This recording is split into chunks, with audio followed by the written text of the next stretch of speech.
et bienvenue dans cette nouvelle vidéo écriture. Aujourd'hui on se retrouve pour la deuxième vidéo de ma série Plume en théorie où je réponds un petit peu à toutes vos questions plus théoriques liées à l'écriture et à l'élaboration d'un projet roman. Généralement c'est des questions que vous me posez en commentaire sous mes vidéos YouTube ou directement en message privé sur Instagram et je vous en remercie chaleureusement parce que j'adore pouvoir échanger avec vous. Et on m'a du coup posé plusieurs questions sur les choses que j'utilise un petit peu pour écrire, les petites techniques aussi de logiciels de traitement de texte, comment je fais pour écrire techniquement mon roman, ou en tout cas mon premier jet. Et du coup je voulais vous présenter un petit peu tous les objets que moi j'ai et que j'utilise personnellement pour écrire. Donc on va parler ici évidemment de logiciels de traitement de texte puisque c'est quand même aujourd'hui principalement ce que les écrivains utilisent et le plus facile, j'ai envie de dire, pour se lancer dans l'écriture d'un roman. C'est vrai que c'est quand même plus facile de taper sur un ordinateur que d'écrire à la main, même s'il y en a qui le font et c'est tout à leur honneur. On va aussi évidemment parler de cahiers et de tout ce qui concerne un petit peu le brouillon, comme vous pouvez le voir juste derrière moi. Donc sans plus tarder, on commence. Et évidemment, l'écriture passe par, je vous le donne en mille, un stylo. C'est vraiment la première chose à avoir avec soi. Donc là, moi, j'ai un stylo que mon fiancé m'a offert. Donc évidemment, je l'apprécie tout particulièrement. Mais prenez un stylo qui soit suffisamment bien pour tenir et pour pouvoir écrire très longtemps avec. Parce que même si vous n'écrivez pas votre roman au stylo à la main, vous allez écrire énormément, notamment sur des post-it ou des cahiers quand vous avez des idées ou ce genre de choses. C'est évidemment l'accessoire numéro 1 de l'écrivain, sans grande surprise, je pense. Donc voilà, moi ici, j'ai la marque Cross.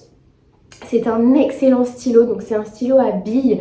J'ai longtemps écrit au stylo plume, mais je trouve que comme j'utilise ce stylo-là pour écrire principalement mes idées, mes remarques, des post-it ou ce genre de choses, j'écris assez rapidement. Et avec un stylo à plume, c'est beaucoup plus compliqué, donc c'est pour ça que j'ai opté pour un stylo bille. Ensuite, inévitablement, comme vous le voyez derrière moi, j'utilise une quantité astronomique de post-it. Donc ici, je vous présente juste mes post-it point de vue, mais il y a également les post-it événements que j'utilise en jaune un petit peu plus clair. Là, pour le coup, dans mon projet roman, j'ai 3 points de vue différents, donc du coup, j'ai 3 couleurs de post-it différentes. J'ai juste pris en fait les gros blocs de post-it qu'on trouve un petit peu partout dans n'importe quel supermarché et ça me permet de pouvoir faire des modifications sur mon plan, ça me permet de pouvoir les écrire aussi sur mon cahier, ça me permet de pouvoir intercaler différents événements si je veux par exemple qu'il y ait quelque chose qui se passe un petit peu avant par rapport à ce que j'avais prévu. C'est toujours très facile de faire toutes les modifications et ça me permet aussi d'annoter mon premier jet quand je l'aurai terminé et qu'il sera imprimé. Je pourrai comme ça coller un petit peu toutes les remarques et les conseils de réécriture que j'aurai par rapport du coup à ces 3 points de vue ou à des événements un petit peu plus généraux. Donc c'est vrai que ça c'est assez important et je pense que là pour le coup c'est quelque chose qui est assez voilà, personnel à chaque écrivain. On prend un petit peu tous une façon différente d'annoter et de, voilà, de construire un petit peu son intrigue. Personnellement pour moi les post-it c'était le plus facile, donc c'est évidemment ce que je vous recommande. Ensuite j'ai inévitablement un cahier d'écriture. Dans ce cahier d'écriture c'est un petit peu mon brouillon, donc je fais plusieurs exercices d'écriture, notamment quand j'allais en atelier. C'est là où je faisais tous mes premiers exercices d'échauffement, on va dire. C'est là où j'ai pris également tout un tas de notes sur un peu de théorie, puisque malgré tout j'ai eu besoin d'un petit peu de théorie. Donc vous voyez que j'ai quand même pas mal gratté pour construire mon intrigue, construire mes personnages. Donc soit je prenais de la théorie sur internet en lisant des articles, en regardant des vidéos, notamment évidemment, je pense que tout le monde la connaît, mais Christelle Lebailly qui est d'excellents conseils, qui a une papeterie en ligne d'objets spéciaux pour les écrivains. C'est vraiment une mine d'or et c'est vrai que je me suis vraiment pas mal inspirée de ce qu'elle a pu dire, puisque au-delà de son expérience à elle en tant qu'écrivaine, elle me présente aussi d'autres façons de faire, d'autres écrivains, et c'est ce que j'ai beaucoup apprécié. Donc en fait j'ai vraiment regroupé plusieurs choses. Il y a différents sites d'écrivains aussi que j'ai consultés. Je tapais tout simplement le nom d'un écrivain que j'aimais bien et j'allais voir un petit peu comment lui fonctionnait, comment lui construisait son intrigue. Donc ça m'a pas mal aidé. Je dois dire que l'avantage avec Christelle Le Bailly, c'est que vous avez une base assez solide et qu'ensuite après vous pouvez juste aller piocher dans des podcasts, sur des sites internet, dans des livres. C'est un petit peu ouvert, mais déjà la base que vous trouverez sur la chaîne de Christelle Le Bailly est suffisante pour commencer à vraiment rédiger son plan.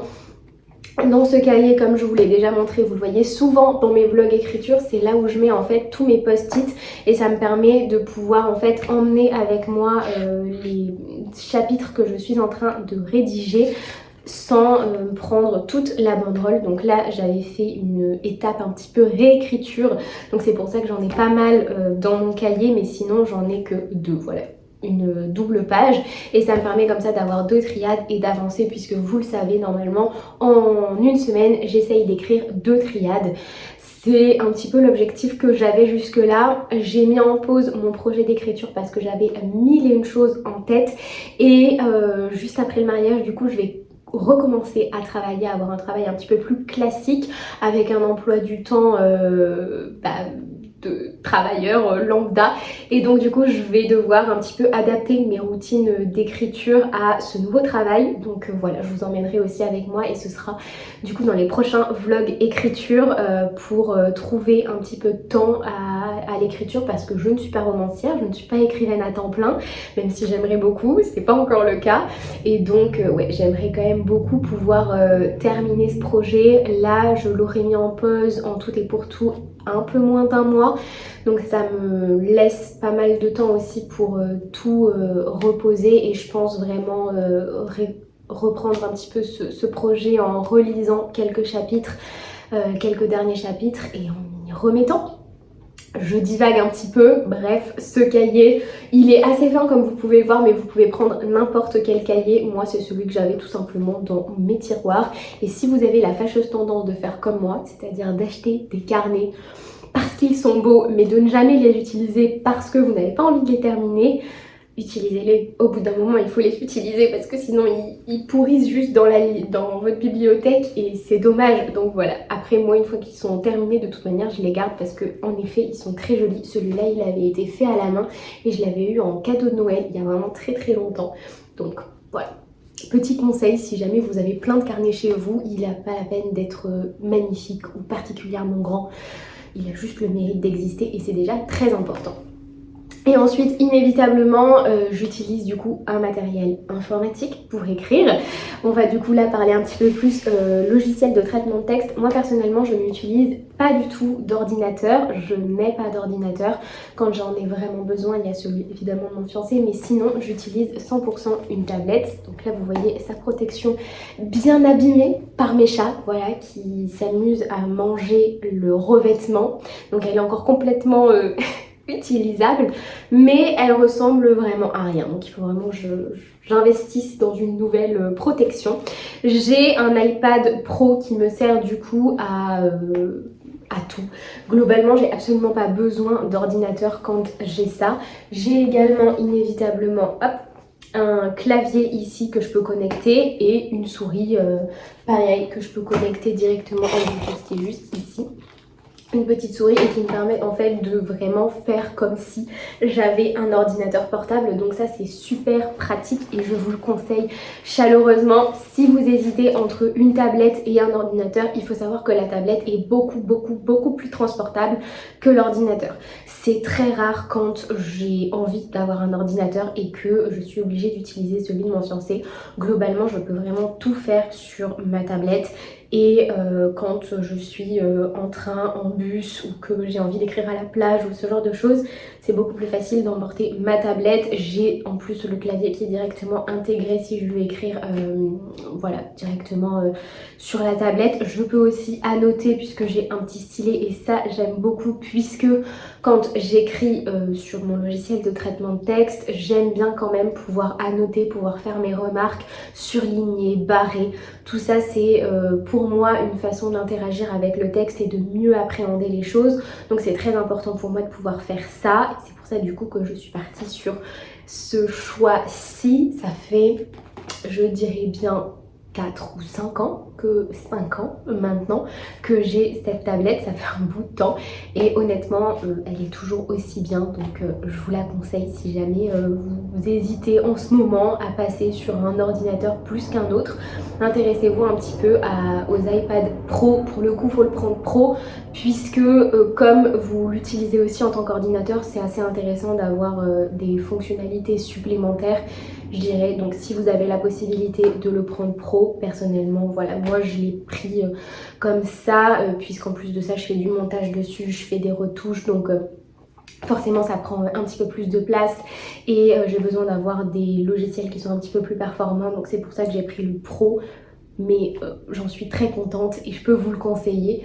Pour parler un petit peu plus logiciel de traitement de texte, comme je suis sur tablette et que je n'ai pas payé la licence Word, Excel et PowerPoint, vous savez toute la suite Microsoft, et bien je me suis contentée de la suite Google qui est complètement gratuite. Vous avez du coup Google Doc, Google Sheet, Google Slide et tout ce qui va tourner autour. Alors clairement au niveau d'Excel je vais pas parler parce que Excel est clairement plus performant que n'importe quel autre logiciel de ce style, mais pour Google Docs c'est largement suffisant. C'est complètement gratuit, donc pour le coup vous n'avez pas forcément à investir dans une licence ou quoi que ce soit. Le seul petit point négatif je dirais, c'est que le correcteur orthographique est pas forcément hyper performant. Ça laisse passer un nombre incalculable de fautes. Donc pour ça, ce que je fais, c'est que j'utilise un correcteur orthographique qui est disponible sur internet qui s'appelle Scribens. Donc tout simplement vous copiez-collez votre partie du texte que vous voulez corriger dans le logiciel et ça vous propose tout un tas de corrections. Là aussi c'est pas un logiciel qui va vous corriger 100% des fautes, mais j'ai envie de dire aucun logiciel ne peut vraiment vous corriger 100% des fautes, mais ça vous en enlève déjà pas mal. Et ensuite je ne l'ai jamais essayé, mais ce sera vraiment très prochainement que je vais tester cette façon de faire. Vous pouvez aussi vous faire corriger vos textes par ChatGPT et pour le coup ça a l'air de plutôt bien fonctionner aussi. C'est mon oncle qui m'en a parlé et visiblement c'est un correcteur orthographique qui est plutôt très performant. Donc du coup j'utilise Google Doc. Ce que je ne peux pas faire non plus, c'est faire des signés, un petit peu comme je sais que sur Word on peut découper le document en chapitres et donc ensuite on a juste à cliquer. Ça je pense que c'est complètement faisable sur Google Doc, mais pas nécessairement sur tablette. En tout cas je m'y suis pas intéressée parce que c'est pas forcément quelque chose que voilà, je regarde et pour lesquels je suis intéressée, mais il faut le savoir. Voilà, moi j'écris vraiment tout d'un bloc. Je fais par contre des sauts de pages, je peux numéroter mes pages comme n'importe quel autre logiciel de texte. Mais c'est vrai que je ne peux pas faire de signer et me rendre à chaque fois au chapitre concerné en un seul clic. Je dois toujours défiler pour trouver la bonne page. Voilà, c'est peut-être le petit point négatif supplémentaire lié à Google Doc. Sinon vraiment c'est très très bien, j'en suis très contente. Il n'y a pas de bug. Je réenregistre par contre en externe, c'est-à-dire que je laisse pas mon document sur Google Doc, je l'enregistre en externe en format PDF pour qu'il puisse, si jamais être préservé et que je puisse en avoir une copie. Je l'envoie aussi par mail, je me l'envoie en fait par mail pour en avoir une trace. Et j'avais entendu dire que c'était également une façon de en fait d'assurer que c'était son travail à soi et pas une copie d'un autre texte. Donc sachez que si jamais pour prouver que c'est bien le vôtre, vous pouvez soit vous l'envoyer par mail sans ouvrir le mail en l'archivant, c'est-à-dire que voilà, il y a marqué que c'est là par exemple pour mon cas, Marie qui a envoyé un mail à Marie d'un texte écrit par Marie. Et globalement ce mail-là, vous ne l'ouvrez pas et vous l'archivez et comme ça consiste à garder une preuve en fait que c'est bien vous qui avez écrit ce texte. Et sinon vous vous envoyez une lettre donc avec le texte imprimé qui est scellé en lettres suivies avec voilà, avis de passage, tout ce qu'il faut. Et surtout vous n'ouvrez pas la lettre, vous la laissez bien scellée pour prouver que le texte qui est à l'intérieur est bien le vôtre et il vous appartient. Voilà, c'était la petite minute technique on va dire pour bien prouver que c'est son propre texte. Passons maintenant aux formalités sur mon logiciel de traitement de texte. J'utilise la police Garamond en taille 11. C'est une police qui n'est ni trop petite ni trop grande. Pour choisir ça, je me suis tout simplement inspirée des livres que je lis. J'ai regardé quand je trouvais que c'était trop gros ou trop petit, en sachant que c'est juste pour avoir un rendu qui est déjà visuellement propre et visuellement livresque, on va dire ça comme ça. Je sais qu'il y a beaucoup de personnes qui préfèrent écrire avec une police d'écriture un petit peu plus brouillonne, par exemple la Comics sans MS qui est absolument entre guillemets affreuse dans les livres. Après elle peut très bien plaire, mais je dois dire qu'un livre écrit en comics sans MS c'est assez dur à lire. Et il y en a qui préfèrent ça pour voilà, adopter une police vraiment brouillonne et savoir que c'est juste le premier jet. Moi, dès le premier jet, j'avais le besoin de quand même avoir un travail plutôt propre. Donc c'est pour ça que j'ai utilisé directement une police que j'aime beaucoup. Je sais que Christelle Lebeil a fait une vidéo bien précise sur tout ce qui concerne les polices d'écriture. Donc je vous invite évidemment à aller la voir sur sa chaîne YouTube parce qu'elle est assez intéressante.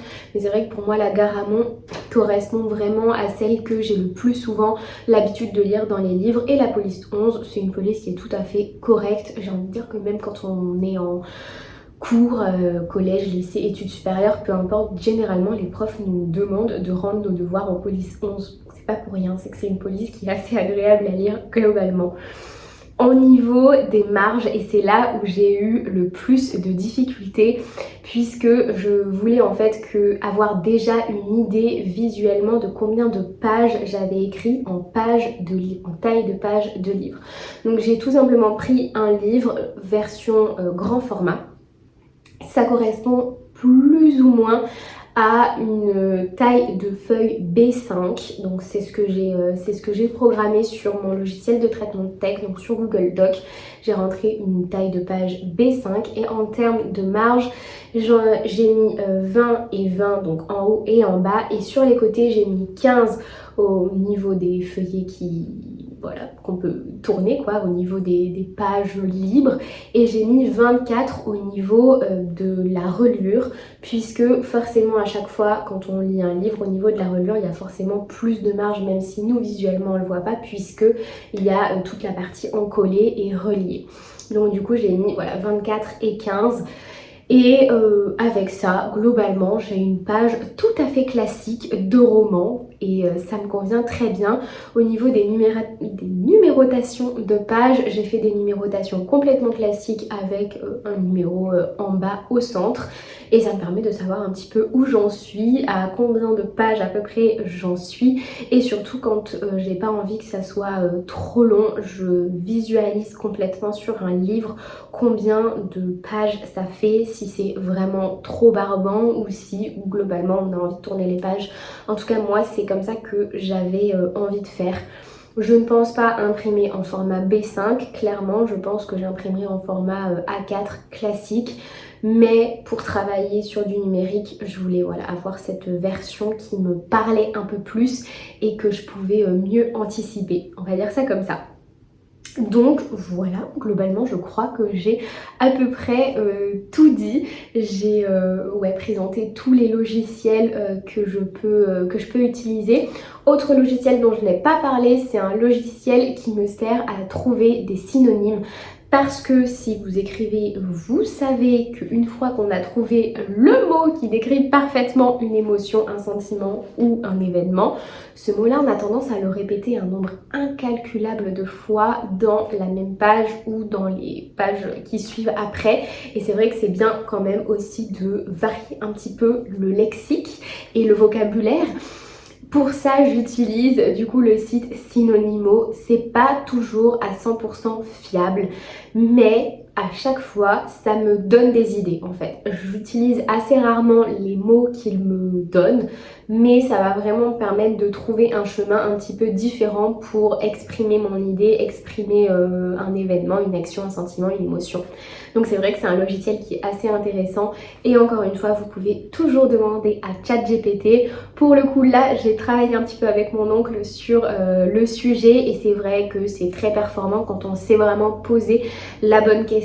Il représente un petit peu un assistant d'écrivain clairement, donc c'est sûr que je vous encourage, si jamais vous êtes bloqué, si jamais vous trouvez pas forcément de dénouement d'intrigue, c'est pas non plus lui qui écrit le roman, pas du tout, mais il peut vous donner des pistes, vous donner des idées et ensuite que vous remodelez évidemment à votre sauce. C'est pas à lui d'écrire votre roman, mais c'est un outil qui, quand il est bien utilisé, peut être vraiment très performant. Mais ça, je pense que tout le monde est plus ou moins au courant et que je vous annonce rien de nouveau là-dessus. Écoutez, voilà, je crois que j'ai fait un petit peu le tour de tout ce que j'utilise d'un point de vue plus technique pour écrire, comment je m'organise un petit peu sur mon logiciel de traitement de texte. Également Google Doc, l'avantage c'est que vous pouvez partager votre document, vous en faites une copie et vous le partagez un petit peu à toutes les personnes que vous avez envie de... d'intégrer un petit peu dans votre projet et dans surtout la relecture, la bêta-relecture de votre projet. Vous faites une copie, vous partagez ça avec tout simplement les adresses mail et ensuite les personnes peuvent comme ça toutes interagir sur le même document. Donc ça c'est aussi plutôt pratique si vous voulez avoir un avis un petit peu global d'un groupe. Je sais que ça peut être assez intéressant. Moi c'est honnêtement un logiciel que j'aime bien. Évidemment c'est pas Word, mais il est complètement gratuit et il est plutôt très performant.